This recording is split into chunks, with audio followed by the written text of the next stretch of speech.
अगर मजहबी आजादी इस आइन का बुनियादी उसूल है तो सवाल यह पैदा होता है कि उस वक्त हमारे जो कॉन्स्टिट्यूंट असेंबली के प्रेसिडेंट थे जनाब राजेंद्र प्रसाद साहब ने किस बुनियाद पर वंदे मातरम को कौमी तराना करार दिया? ना तो कोई सेक्युलर रेजोल्यूशन है इसके बारे में।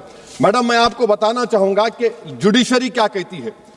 बीजू इमैनुअल केस है 1986 का, जिसमें जिहोवा विटनेस ने कहा कि मैं नेशनल एंथम के वक्त खड़े रहूंगी, पढ़ूंगी नहीं।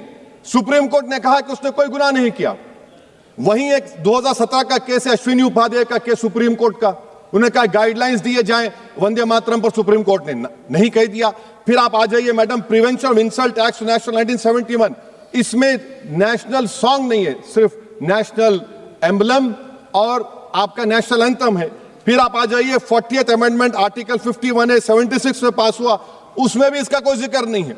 मैडम, मैं आपके सामने बताना चाहूंगा कि हमारा भारत एक इसका मजमुआ क्या है। इसमें हिंदू है, मुसलमान है, सिख है, ईसाई है, जैन है, एथिस्ट है, मेहनतकश है, किसान, गरीब, मजलूम और दलित है। मगर अगर जो तकारीर आज हमने यहां पर सुनी और बाहर जो सुनते हैं, अगर भारत को देवी कहने और उसके आगे सजदा करने, तो दरअसल कौम परस्ती को, वतन से मोहब्बत को मजहब में तब्दील कर रहे, और फिर यहां पर बोल रहे कि अगर भारत में रहना है तो वंदे मातरम गाना पड़ेगा। भाई, ये तो संविधान के खिलाफ है, सुप्रीम कोर्ट के जजमेंट के खिलाफ है। अगर वंदे मातरम मैडम कौमियत का मियार है तो फिर सवाल यह है कि हजरत मोहानी की कौमियत क्या थी जिसने इनकलाब जिंदाबाद का नारा दिया? अगर यूसुफ मेहरली ने quit India Simon go back का नारा दिया तो उसकी कौमियत क्या थी? अगर हैदराबाद से मौलवी अलाउद्दीन जो मक्का मस्जिद का पहला मुजरिम है काला पानी में, और तूबेबाज खान जो मारकर लाश को लटका दिया गया था हैदराबाद में 8 दिन तक, उसकी कौमियत क्या थी?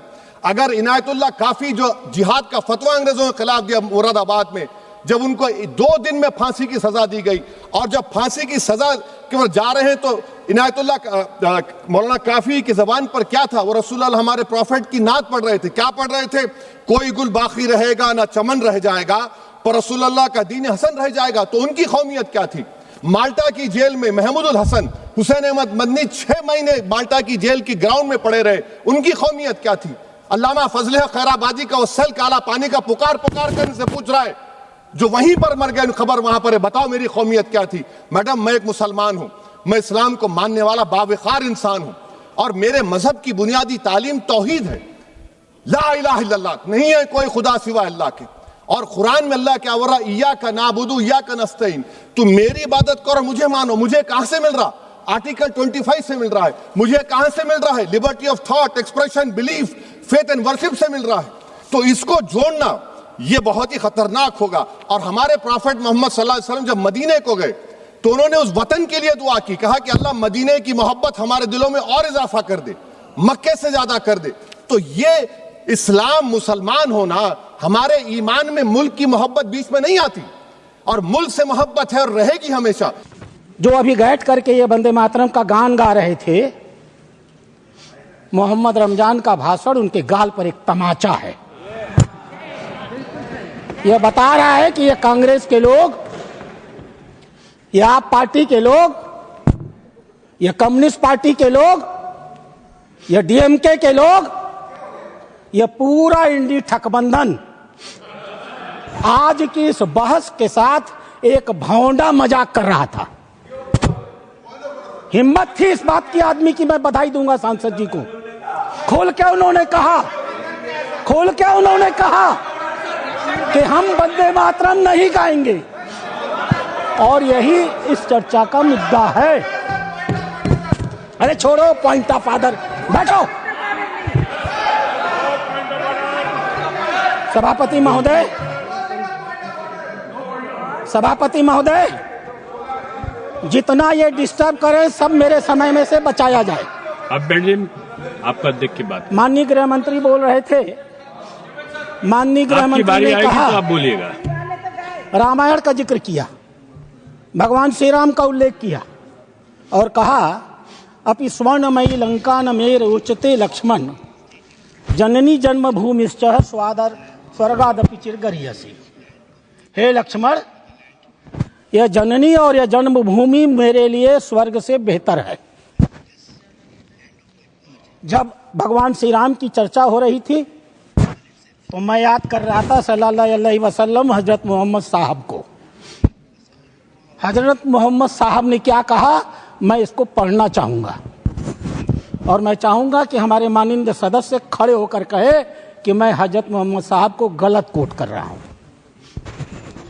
हजरत मोहम्मद साहब ने कहा, हजरत मोहम्मद साहब को जब मक्का से हिजरत करनी पड़ी और मदीना चले गए, उनका दिमाग मक्का पर लगा रहता था, मक्का के लोग उनको आने नहीं देते थे। फिर 630 में वो लौट करके मक्का आए और उन्होंने क्या कहा, तुम कितनी प्यारी जमीन हो। एक एक शब्द गौर करिएगा, तुम कितनी प्यारी जमीन हो, यानी कि धरती माता, और मुझे कितनी प्यारी हो, यानी कि मैं धरती माता से प्यार करता हूं। अगर मेरी कौम ने मुझे तुमसे न निकाला होता तो मैं तुम्हारे अलावा कहीं भी नहीं रहता। ये धरती का प्यार है जो राम जी में भी था और सल्लल्लाहु अलैहि वसल्लम हजरत मोहम्मद साहब में भी था। दुर्भाग्य तो आपका है। मैं आगे बताता हूं, मैं आपको आगे समझाता हूं। सभापति महोदय, एक देश है अजरबैजान, उज्बेकिस्तान, वो पहले रूस का हिस्सा था। रूस के हिस्सा रहते हुए उसमें ताशकंद में एक मूर्ति लगी हुई थी, मदरलैंड ऑफ रसिया। रूस से आजाद हो गया। 2010 में उज्बेकिस्तान के मुसलमानों ने उस मूर्ति को तोड़ दिया और ये कहते हैं कि हम बुत परस्ती नहीं चाहते हैं, बड़ा भाषण दे रहे थे। उज्बेकिस्तान के लोगों ने ओथ ऑफ मदरलैंड मॉन्यूमेंट, मातृभूमि की मूर्ति की स्थापना कर दिया। वो भी मुसलमान ही थे, ये अकेले धरती के मुसलमान नहीं है, वो भी मुसलमान थे। उन्होंने स्थापना किया दी ओथ ऑफ मदरलैंड। क्या था? एक सैनिक घुटनों के बल झुककर अपने देश के झंडे को चूम रहा था और उनके पीछे उज्बेकिस्तान के प्रतीक के रूप में एक मां उसे आशीर्वाद दे रही थी। वो मूर्ति आज भी उज्बेकिस्तान में है, वो भी मुसलमान हैं। उन्होंने एक मूर्ति हटाई, अपने देश में अपने देश के मां की दूसरी मूर्ति लगाई, उस देश का झंडा चूमा, घुटनों के बल झुक के प्रणाम किया। उनका इस्लाम किसी ने आज तक दुनिया में खींचा नहीं, सीखा नहीं।